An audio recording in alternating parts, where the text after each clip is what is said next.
की ओर राजस्थान चीता महरात काठात महासभा ने बुधवार को विक्रांत होटल में प्रेस वार्ता आयोजित की। वार्ता के दौरान महासभा के सदस्यों ने बताया कि उनका समुदाय अपनी वीरता और बहादुरी के लिए संपूर्ण भारत में विशेष पहचान रखता है, किंतु देश के लिए मर मिटने वाली इस जाबाज कौम को सरकार न तो पूर्ण सुविधाएं दे रही है और न ही इन्हें सेना में विशेष दर्जे के तहत भर्ती किया जा रहा है।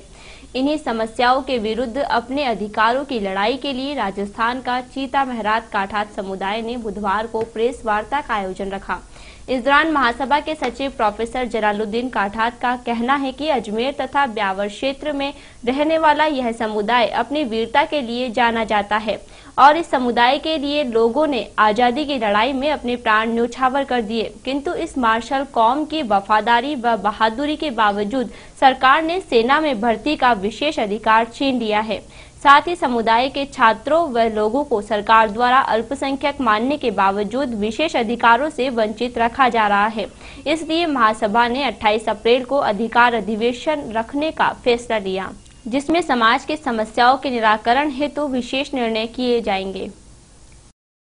कि राजस्थान चीता महरात काठात महासभा के जो नुमाइंदे हैं वो ब्यावर और इसके अतराफ में, इसके चारों तरफ अजमेर के आसपास जो जाति बस्ती है चीता महरात काठात, उसकी नुमाइंदगी करते हैं। और ये जो बिरादरी है वो सदियों से मार्शल रही है। देश सेवा का जज्बा इसमें कूट कूट करके भरा हुआ है और देश के विकास में इन्होंने शांतिपूर्वक अपना योगदान दिया।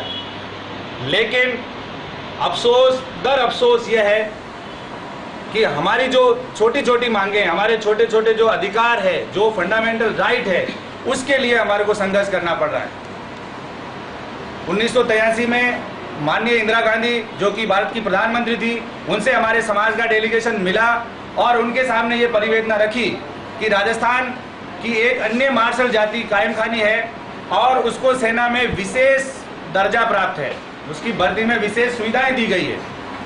वो सुविधाएं इस मार्शल जाति चीता काठात को भी मिलनी चाहिए। और वर्बली ऑर्डर से माननीय इंदिरा गांधी ने इस कौम को सेना में भर्ती के लिए उन्होंने कहा कि इसको दिया जाए और तब से लगा करके 2006 तक हमारे जो जवान हैं वो सेना में कायम खानी कोटे के अंतर्गत जाते हैं। हालांकि हम मानते हैं कि हम कायम खानी नहीं है, लेकिन कायम खानी जाति की तरह ये जाति भी मार्शल है। लेकिन राजनीतिक कारणों से या अन्य कारणों से सरकार ने एक आदेश जारी किया 2006 में कि कायम खानी अलग है और चीता महरात काठात अलग है और उनको हमारी भर्ती को बंद कर दिया। वहीं महासभा के कोषाध्यक्ष कालू खा काठात का कहना था कि सरकार चीता महरात काठात को अच्छी तादाद में होने के बावजूद कोई तवज्जो नहीं दे रही है।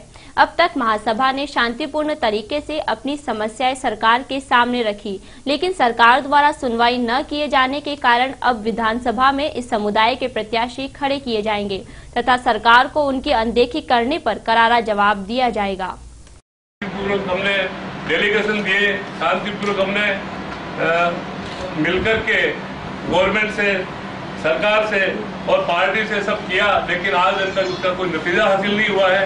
इसलिए ये तय किया गया है कि 28 तारीख को हम ये निर्णय लेंगे कि हमारे सेना में जो भर्ती रोक दी गई है उस भर्ती को वापस चालू कराने के लिए हम हर विधानसभा क्षेत्र से एक कैंडिडेट खड़ा करेंगे और उनको जिता करके हम विधानसभा में भेजेंगे ताकि वो हमारी बात को आगे पहुंचा सके।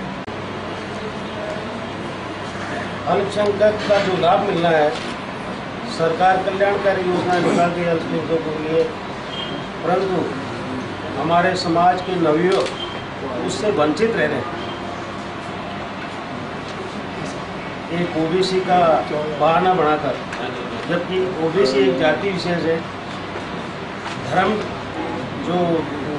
के अनुसार मुस्लिम समाज में हमारी गिनती आती है, चीता महरात काठात समाज की, उसका दुरुपयोग हो रहा है प्रशासन के अधिकारियों द्वारा।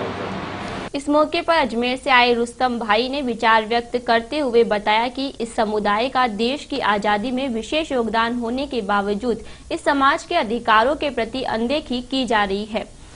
इससे समाज में आक्रोश व्याप्त है। सरकार को इन चुनावों से पूर्ण निर्णय लेना होगा। इस मौके पर भंवर बहादुर चीता, योगेंद्र काठात, मिठू काठात, जफरू काठात, सरदारा काठात, सकरू व मास्टर अली मोहम्मद सहित समाज के अनेक गणमान्य नागरिक उपस्थित थे। अधिकार जब नहीं मिलता है तो उसको जबरदस्ती छीनने की जरूरत पड़ती है और हम भी सभी पार्टी से जुड़े हुए हैं, लेकिन कौम सबसे पहले है, कौम का हित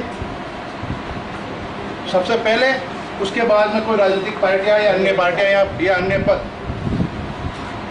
इसलिए मैं इस कौम के बड़े शूरमाए पैदा हुए हैं जिन्होंने कीर्ति चक्र भी लिए हैं, वीर चक्र भी लिए हैं, शौर्य चक्र भी लिए हैं और मेरा सौभाग्य है कि मैं भी फौज से रिटायरमेंट हूँ और मैं मिसाइल ऑपरेटर के रूप में काम कर चुका हूँ। शक्ति 98